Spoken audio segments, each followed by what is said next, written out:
Avec son zircon, son phosphate, ses carrières de calcaire, de basalte et bientôt des hydrocarbures, Thiès est la plus importante région minière du Sénégal. Seulement, les populations ne cessent de crier leur colère face aux compagnies qui opèrent sur leur territoire. Incursion dans un secteur aux mille plaies.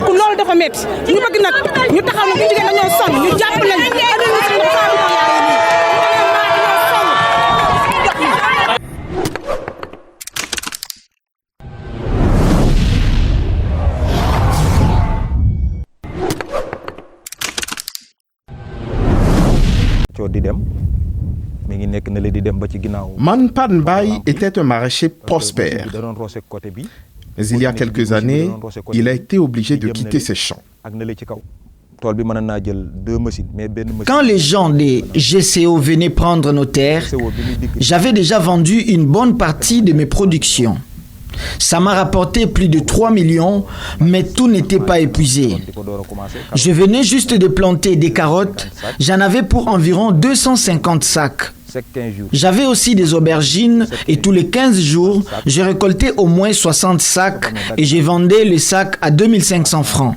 J'avais aussi 350 sacs de choux et tous les mercredis, je vendais entre 600 et 700 kg d'aubergines blancs. GCO dont parle le paysan, c'est la compagnie Grande Côte Opération. Depuis 2014, elle exploite du zircon sur la façade maritime de Diogo et des villages voisins. Forcé à quitter ses terres de maraîchage, Manpan Bay ne digère toujours pas la compensation qui lui a été versée. Quand ils sont venus prendre nos terres, pour les dédommagements, ils m'ont versé un peu plus de 3 900 000. Et GCO nous avait promis que tous les 2 ans, ils vont me payer encore de l'argent, et cela 3 fois de suite. 2 ans après, nous sommes allés réclamer de l'argent comme convenu. C'est là qu'ils nous ont expliqué qu'ils ne nous doivent plus rien. Ils ont dit qu'ils devaient juste nous payer lorsqu'ils ont pris les terres, ce qu'ils ont déjà fait. C'est là qu'ils nous ont précisé que nous n'avons le droit d'accéder à nos terres tant que l'usine sera là. Ces terres de culture comptent quelques millions de francs CFA et depuis, l'ancien maraîcher s'est reconverti et travaille dans un groupement qui fait des affaires avec la compagnie minière. Comme lui, de nombreux villageois ont subi le même sort. Abdoulaye Fall n'a pas eu la même chance que Manpan Bay. Il estime avoir tout perdu dans cette opération.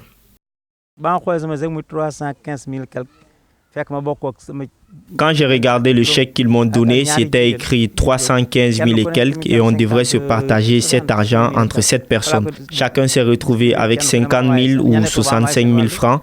Certains sont à Touba, je leur ai donné leur part, d'autres sont à Thiès et ma grande sœur qui est dans le village à côté. Moi-même, je n'ai rien eu, je vous dis que je n'ai même pas pu m'offrir une paire de chaussures.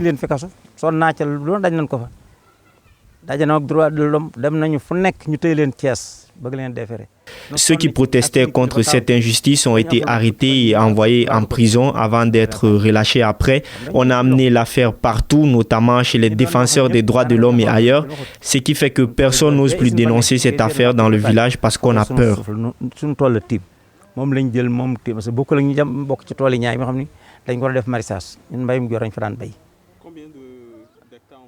Nous, ils nous ont pris plus de 3 hectares. Ils sont venus avec leurs appareils, des voitures, avec des GPS. Ils mesurent et ils prennent ce qu'ils veulent.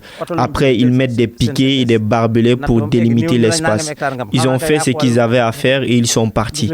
Jusqu'au moment où je vous parle, on ne les a plus revus.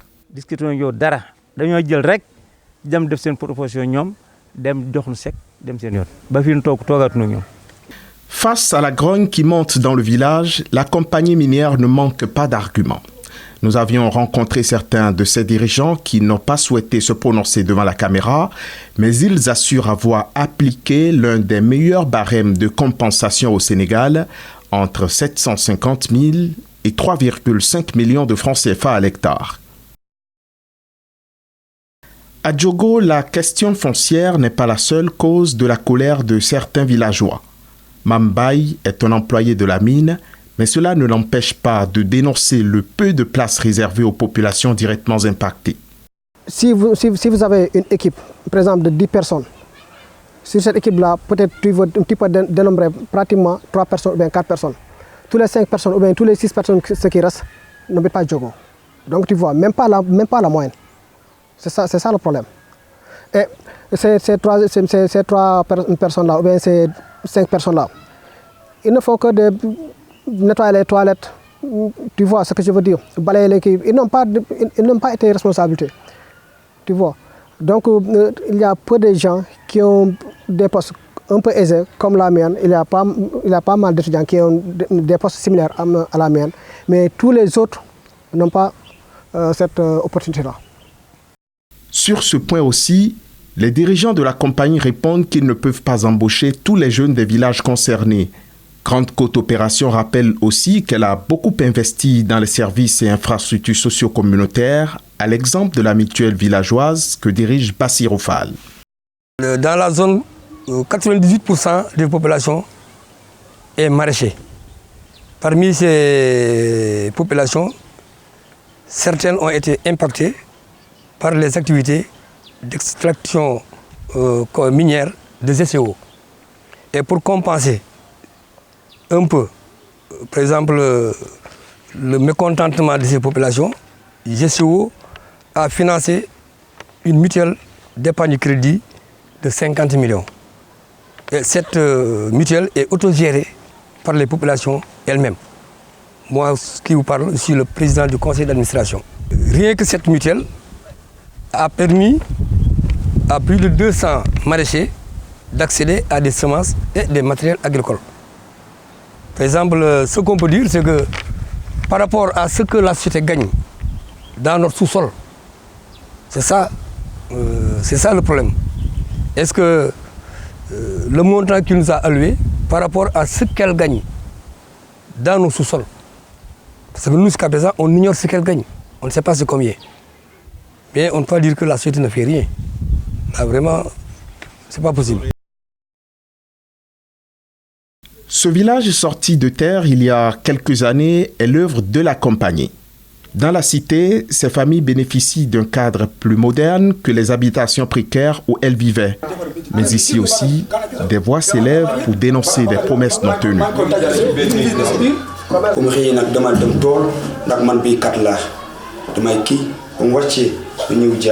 Tôt le matin, je vais au champ et quand je reviens, je m'occupe de ma boutique parce que, d'abord, moi je suis un agriculteur.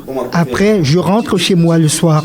Les jours de marché, j'y vais pour acheter des marchandises. Et vous voyez, je suis obligé de les vendre dans cette chambre de la maison parce que je n'ai pas le choix. Les gens de GCO doivent nous construire des boutiques, mais jusqu'à présent, nous n'avons rien vu. Et en plus, vous voyez, ici, on est très loin de nos champs. C'est à 3,5 km d'ici. Les champs sont très loin et on a beaucoup de difficultés. Dans cette commune de Darou Khoudoss où se situe Diogo, l'exploitation du zircon n'est pas la seule activité minière. À Taïba, les industries chimiques du Sénégal exploitent du phosphate depuis des décennies. Daganjai dirige l'association SOS Mboro et il tient à nous montrer comment la compagnie pollue l'environnement. Wow. Donc voilà, c'est le déversoir de Khondjo qui est là depuis plus de 30 ans. Ici, ce sont les ICS qui déversent leurs produits. Bon, là, actuellement, ils sont en train de déverser le produit toxique qui vient des ICS au niveau de la plage de Khondjo. On peut l'apercevoir. Il y a le déversoir qui est juste sur la plage, pas même dans la mer. Et on aurait pu même aimer que ça soit dans la mer et en profondeur. Malheureusement, le produit toxique qui n'est pas bon pour la santé des gens également est déversé sur la même plage. Et là, ce qui fait que nous avons, depuis quelques années même, constaté qu'il y a une certaine raréfaction des produits halieutiques. Et ce qui est constant, c'est que les populations qui sont là, les populations de Khondjo, les villages que vous voyez juste derrière moi, c'est des gens qui en souffrent et qui le disent eux-mêmes. Ils disent que c'est leur santé qui est exposée. C'est également des pertes énormes qu'ils subissent par rapport à leurs activités, notamment l'agriculture et l'élevage. Donc, compte tenu de tout cela, ils ont estimé qu'il était temps que les ICS quand même arrêtent ces déversements. Et en relation avec les autorités de l'État, notamment le ministre de l'Environnement, qui était sur le lieu il n'y a même pas très longtemps, le ministre avait annoncé que si les IS n'étaient pas capables de lui prouver que les produits qui sont déversés ici depuis plusieurs années ne sont pas toxiques, alors il va leur demander tout simplement de fermer l'émissaire. Nous sommes à Gad, un hameau qui, au fil du temps, s'est retrouvé prisonnier des activités des industries chimiques du Sénégal. Tous les vendredis après la prière, les anciens se retrouvent sur la place du village pour discuter de leurs problèmes.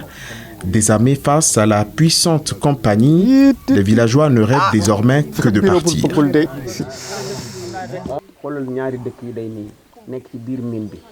Vous voyez, nos villages sont désormais dans la mine. Ici, nous n'avons pas d'eau potable, nous n'avons pas de bonne route, nous n'avons pas d'école, encore moins un dispensaire. Et en plus, nous avons des problèmes de santé. Et pourtant, il y a à côté une puissante usine comme les ICS qui peut nous construire tout au moins une case de santé. Ici, si tu tombes malade la nuit, c'est une catastrophe. On vit un vrai calvaire. En plus de cela, ils ont amené une centrale à charbon. Tôt le matin, en allant à la mosquée, on a l'impression qu'ils ont allumé un four dont la fumée sent tellement mauvais. Ce gaz vient de la centrale à charbon.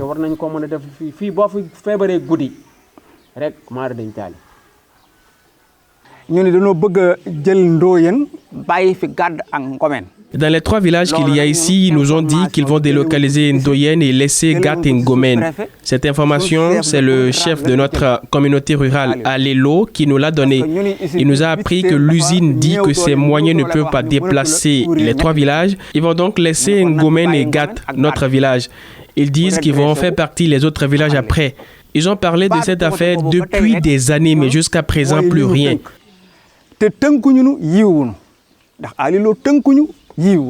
Alélo n'est plus venu nous donner des clarifications sur cette affaire pour qu'on sache où mettre nos pieds.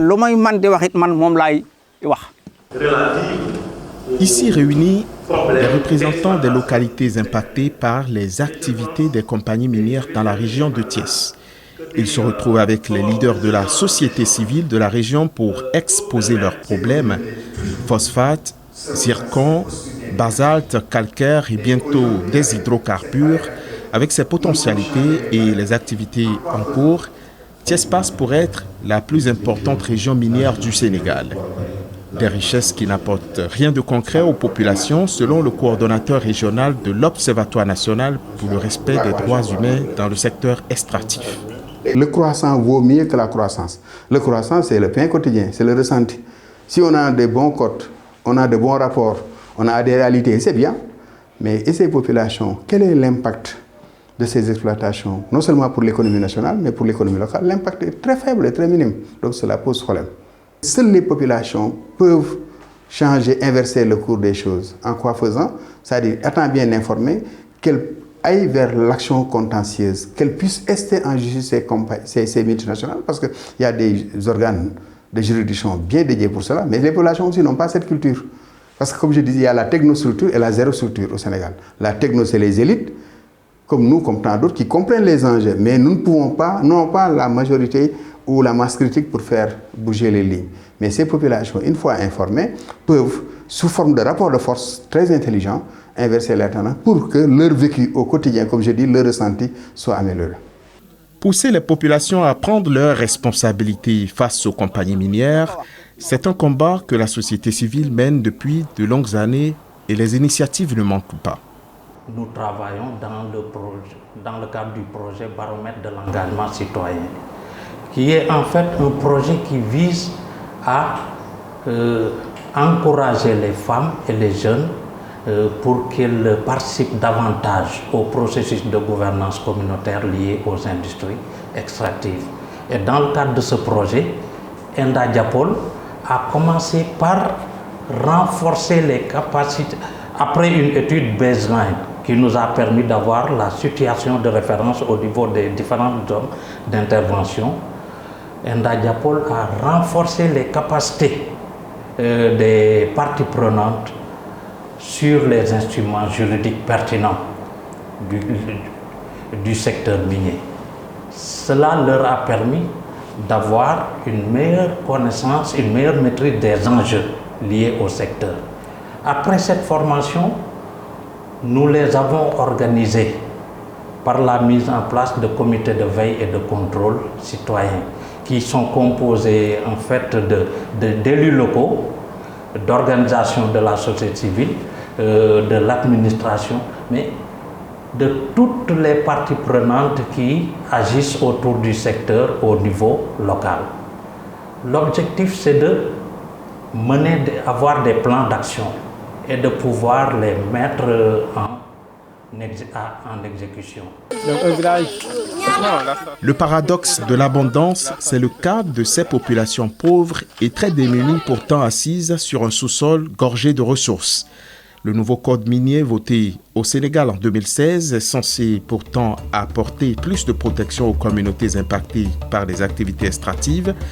Mais 3 ans après, ces effets se font toujours attendre.